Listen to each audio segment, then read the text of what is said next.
Only few hours are left before Christmas Eve, but TV5 reporter, anchor, and writer Trish Roque is still on duty. Trish has a Monday to Saturday schedule, even on holidays. Wala magagawa eh. Kasi yan yung natin schedule, so kailangan.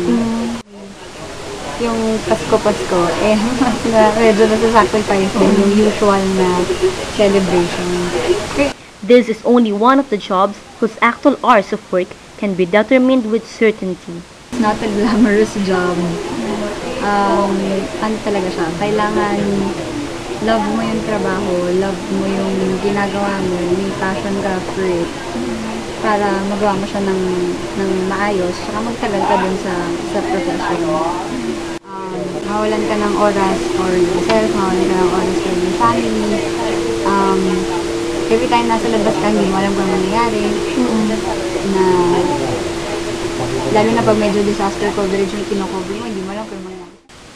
As Trish Roque finishes her weekend newscast, the newsroom lights start to dim. But it is only the start of Mang Romi's duty as a security guard.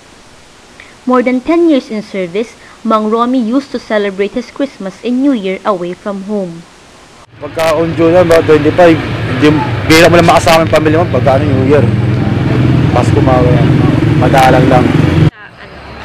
Minsan wala lang time eh. Kasi puyat ka na nun eh. Bali, pagka off-duty ka na, kaya mo na pahinga eh. Yun lang. Madalang lang. Pag may time na siguro, pagka...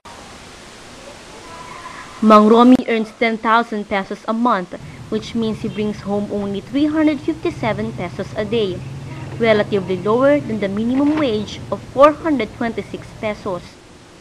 According to Republic Act No. 8188, employers who are not following the minimum wage law should be fined and imprisoned.